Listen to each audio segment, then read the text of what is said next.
welcome to my kitchen. Today's video is going to be 3 easy vegan dinner ideas.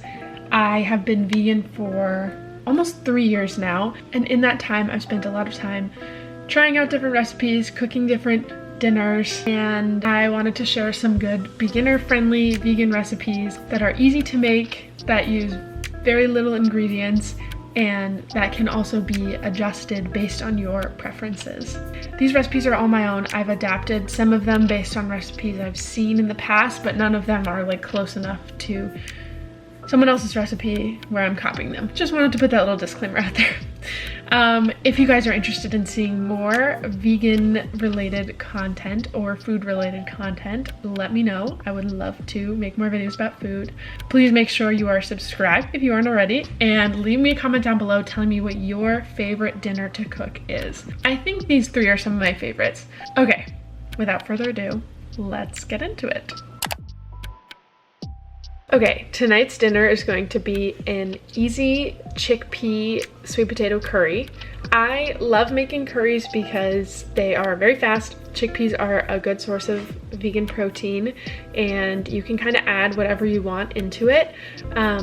Today's is going to be very simple. I'm just using sweet potatoes, chickpeas, some spices, coconut milk. I think I'm gonna put tomatoes in there, and I have some cauliflower I think I'm gonna put in there.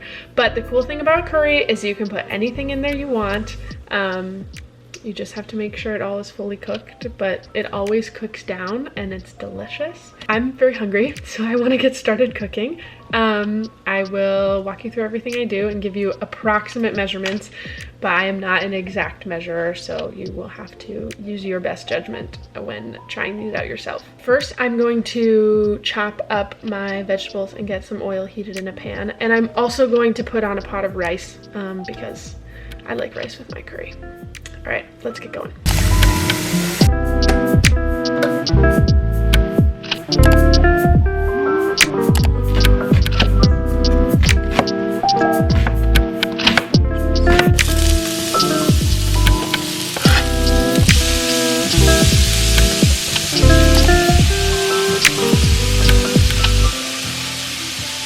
Figured I would give an update while I am getting my garlic chopped. My eyes are kind of watering because of all the onions. I heated up some oil in a pan. I'm using like medium-high heat, and then I chopped my onion. I'm using a whole onion for this, and I am now letting it saute. I also I put in like a tablespoon or two, I don't know, I put in a bunch of curry powder. Season your onions, then they'll hold the flavor. That's the best time to add seasonings in. I'm gonna add more seasoning in as I put the rest of the stuff in, but I always, no matter what you're cooking, always add your seasonings to your onions.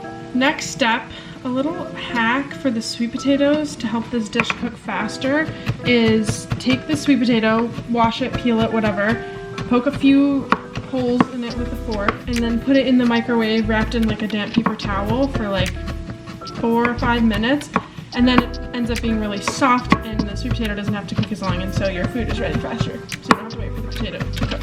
I'm gonna let my onions and garlic saute together while I prepare the sweet potato, and then once I get that in the microwave, I'll chop up the cauliflower. I have my potato here in a microwave safe dish, and I'm gonna put it in the microwave. I think I'm gonna just do 4 minutes, and then I will take it out and chop it.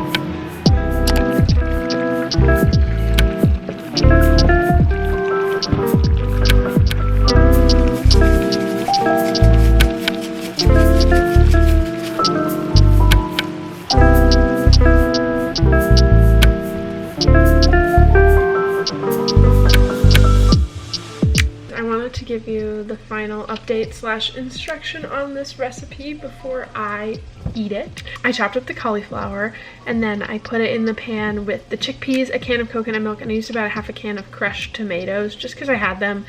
You can also use vegetable broth, maybe another can of coconut milk. Sometimes I do 2 cans of chickpeas. I have to say I probably would have made the cauliflower a little smaller just because it was like really big in the pan and I almost ran out of room, but anyway.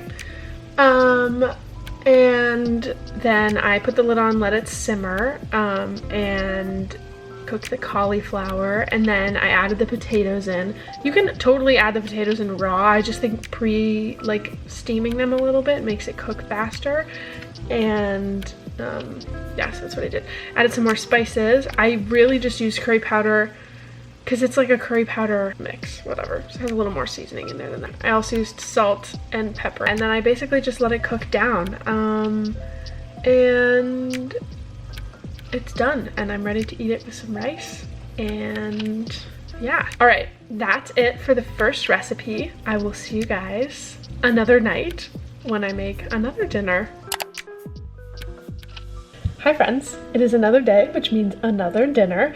Tonight I am making bean tacos.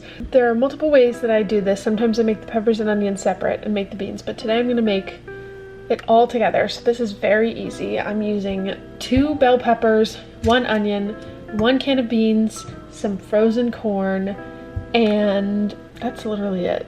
And basically everything just goes in the pan. This is like one of the easiest meals ever, and it's also super affordable. So I'm gonna get cutting the vegetables and I will show you how I do the rest of it. Voiceover Maya here. I just wanted to explain quickly a little bit more about what I'm doing for this recipe.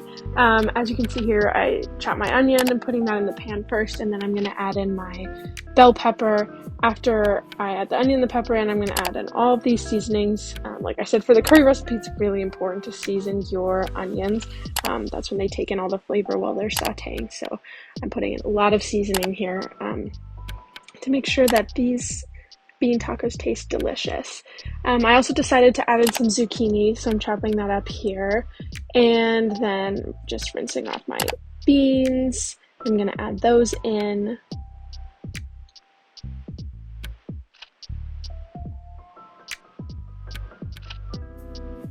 Letting all that cook down, and then finally towards the end I'm gonna add in the frozen corn just to let that heat up as everything finishes cooking. And that's it.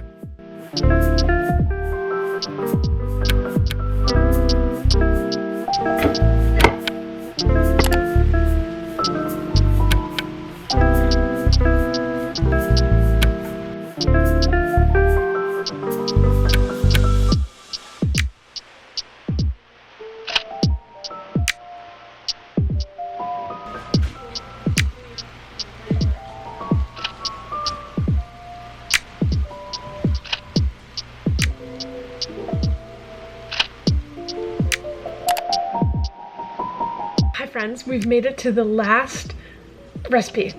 Tonight we are making very easy pesto pasta. This recipe could not be easier. All you'll need for this pesto is some basil, baby spinach, oil, garlic, and nutritional yeast, and a food processor. You can also make this in like a NutriBullet or another blender, I think.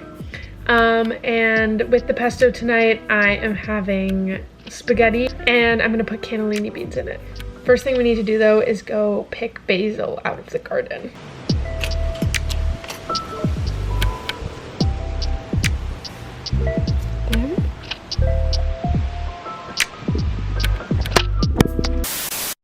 Hi friends, it's the next day. Okay, so here's the situation.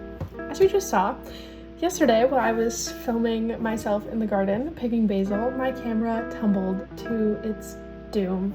Here, let me go get it. Okay, see how it's like bent?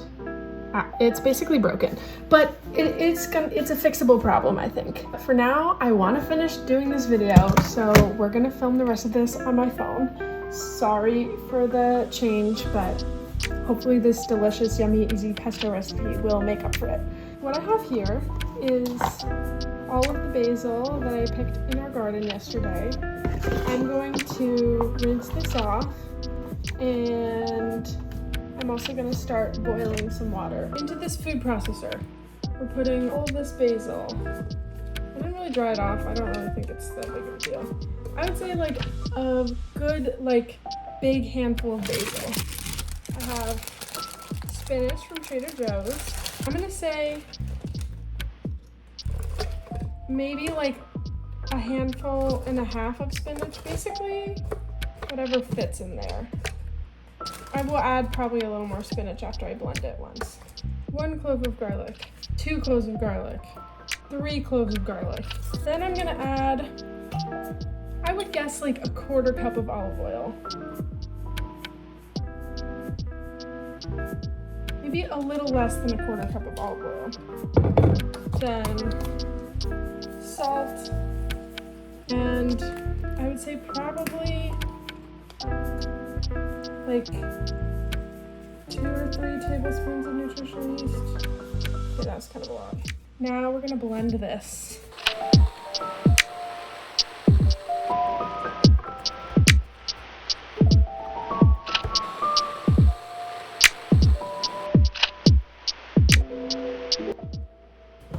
Okay, pesto is done. It looks wonderful. Now I'm just gonna wait for my pasta to cook, and then I will show you how I plate it. Hi friends. Okay, I ate lunch like right away because I was so hungry. Here's what it looked like. It was really delicious. I love making pesto because then I can have it in the fridge for later to have on pasta, and also I like to make pesto pizza with like some onions and chickpeas. Delicious. Thank you guys for watching all the way until the end, and thank you for bearing with me through this broken camera situation. Hopefully I will have a working camera by the time I post a video next week. Make sure that you subscribe so that you don't miss my video next week. I think it's an exciting one. Let me know if you want to see more videos like this from me, and that's all I have for you today. Bye guys, see you next week.